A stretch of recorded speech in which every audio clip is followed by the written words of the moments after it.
We have a pretty lightweight society that suffers from failure syndrome. I tried and I failed. Well, how much did you try? Well, I tried 3 times. I got news for you. Tell Elon Musk that you tried to do something 3 times and then you gave up because it didn't work. He will laugh. So Kris, last night I was watching Dead Poet Society, and it struck a chord with me because, it's this boys' school, and it's about these kids growing up, and their parents have these expectations for them to be like lawyers and doctors, but these boys have never had a chance to really explore and find out what they really want in life. I was just thinking about that and thinking about what dream killers, what are the things that make us settle and make us say, that thing I wanted, maybe I don't really want it. When I was a kid, growing up on the TV, we would watch these infomercials. And it's not like they don't have them these days, but it was always the latest invention to create ease. It's like, but if you get this and push the button 3 times, it'll replace 3 minutes of work. It was always trying to sell something this pan is so nonstick, you won't waste time washing it. Everything was about make life better, make life faster, make life more convenient, make life easier. And why not? There's such a draw. Go into your Amazon account. You have one. And literally, Amazon is so smart. They study you. They're like, I bet you'd like this. I'd bet you'd like this. And you could become freaking a shopaholic. Buy with 1 click, because 2 is too hard. Yes. So everything is about efficiency. And companies are rewarded with the greatest profits if they can make life a little easier or a little simpler. Now, if you kind of back up to what life was like a couple generations ago to today, pre-internet, post-internet, post-internet 2022, look at how simple life is. Just talk to your grandparents. Just say, what was life for you? When you talk about, I'm uphill in the school both ways, bare feet. They have all these about how hard life was and how difficult. And I think I bring up this whole ease because I think there's a problem with it. It's training us to avoid challenge. And when you're not being challenged, you're not growing. When you're not growing, you settle, and you settle for mediocrity. Mediocrity starts becoming the tune of your life, and then all of a sudden you're in just a routine. And it's I sleep, many of us do sleep as long as we can. Then we get up when we have to. Then we go to work and put in our obligation. 86% of us hate what we do for a living, and we're living in the great resignation that if you don't like your job, just quit, and the government's going to send you some money until you get your new gig. And then you come home and then you fill your life with hobbies or things that you like doing or watching me right now on social media. Hopefully. For real, right? Stats came out, the average person in America spends 13 hours a day on a screen. And that could be, hey, I'm working, I'm on a Zoom call, I'm writing an email. It's also, I'm surfing the internet, I'm buying something on Amazon, I'm binging my new show. I was curious, Kris, and I went to Google image search, and I typed in the word work. Yeah. And do you know what came up? Pictures of people in front of computers. Yeah. And I'm like, oh my gosh, the entire definition of work has changed. I expected people with shovels. Yeah. Or hammers. Yeah. Or on a farm tractor. No. Silicon work, Silicon shit. Silicon Valley. Yep. Yeah. So, right now what kills dreams is just the lack of challenge, the lack of adventure, and the lack of difficulty. Because I was talking to a buddy of mine. This is not going to be the most popular thing to say on this channel, but I'm just going to keep it real. If anyone ever wanted to be a professional couch surfer, what a day and age. So I'll ask my buddies, my rich entrepreneur buddies, I'm like, how long could you go not working before you'd get kicked out? I don't care if you house hop, but how long do you think you could sustain shelter and food for you and your family? And they looked at me and they said, well, indefinitely. They're like, do I have internet access? Right. And you're like, yeah.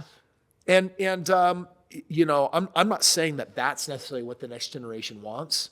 But I will say there's been a shift. The whole, an American dream, what my parents wanted and having a house, it's more about flexibility. It's about mobility.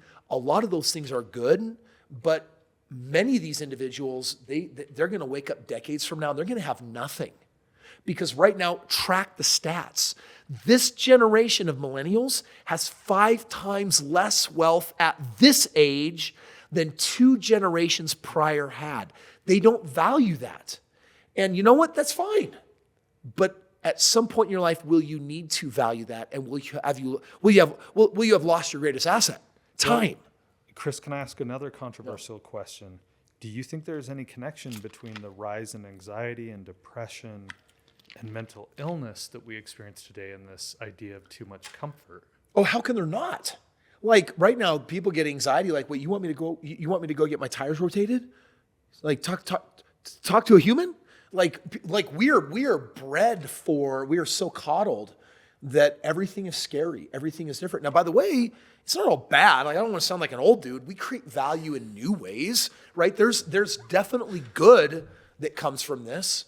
But when the time comes to do something hard and you can't do it because you haven't been trained to do hard things, dude, you're screwed.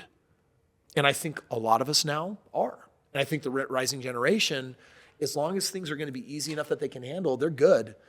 But this is where dreams die. Well, in 2020, if the world has showed us anything in the past 2-3 years, it is that curveballs are real. Yeah. Pandemics happen. War happens.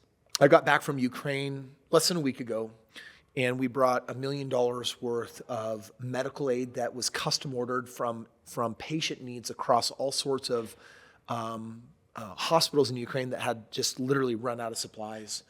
And so we brought 2,000 pounds of medical devices, defibrillators and ventilators and orthotics, et cetera. But we were also bringing food to shelters that had run out. We were bringing,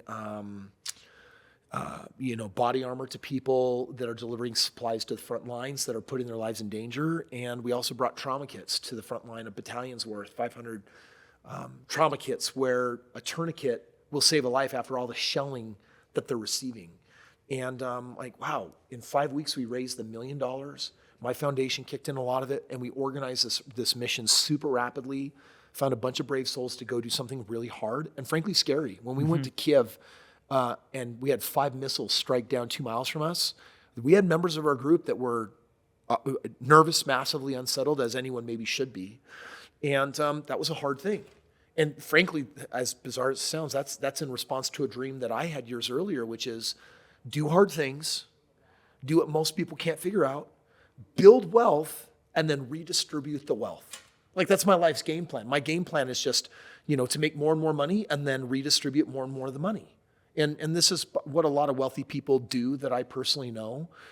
They're just really good human beings that realize that the first part of life is learning how to master what you need to take care of your own family, and then to use your excess and abundance and go bless others and go help others. And so we were out doing that this last week. And, there's a lot of people who are afraid for my safety, but you wouldn't believe the amount of people that just thought that this was stupid and worthless and careless. And I looked at all of their lives and I'm like, yeah, It's so when easy. I define mediocrity, you actually are the poster child for that. Of course, what I did probably seemed stupid, because if you had admired it too much, you might feel jealous or guilty, like you should do something. And because you're not, you have to find a way to justify the choices in your existence. So let's flip this sort of equation on its head. If a lack of challenge is what kills dreams, does embracing challenge create passion and drive in your life? Not embracing, seeking, looking for, hunting down, advocating. Challenge is what makes us grow. How can you get from where you're at to a dream if it requires a new version of yourself? So you have to become someone. The journey of that becoming is not the passage of time. It's developing skills that you don't have. It's sticking longer term with harder things than other people would be willing to. It's the galvanizing of people and bringing them together under a banner for something. Like, all of the skills and abilities that make life happen and move forward, they're all challenges. And we have a pretty lightweight society that suffers from failure syndrome. I tried and I failed. Well, how much did you try? Well, I tried 3 times. I got news for you.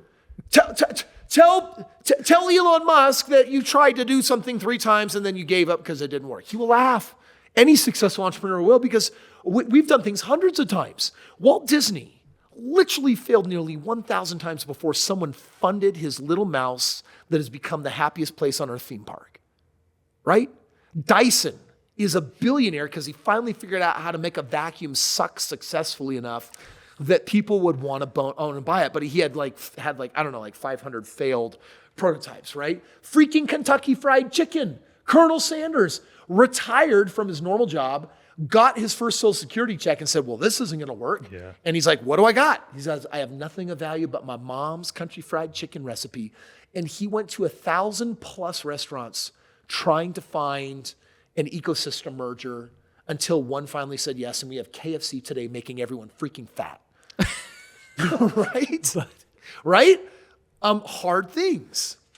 So, challenge, unfortunately, is something that I think a lot of people think is bad and they're trying to avoid it. And I'm like, this is the way for the Mandalorian and us. This is the way. Like, this is how you make a dream come true. It's, are you acquiring enough of the skills? Are you acquiring them fast enough? And are you learning to leverage them successfully enough so that you can wake up one day, snap your fingers, and boom, your dream manifest? I'm living my dream right now. I couldn't have said that 15 years ago, even when I first became financial free based on my basic definition of a 6-figure residual income. Like that meant that I didn't have to have a job. It didn't mean that I was like free to do whatever I want, whenever I wanted. I had the limitations, not so much now of time, but of money. Today, I don't have very many of those limitations at all. Like, I'm doing some crazy crap in my life and I'm having fun, but I ask, who's willing to pay that price of challenge? Mm-hmm. Me? I love it. And I'll find it my entire life. And I hope in 10 years I can't even recognize the man, because I'll have become something greater. I'll become something more. And I'll have stories for how much it hurt along the way and the suffering that had to be endured. And the question will then only be, was it worth it?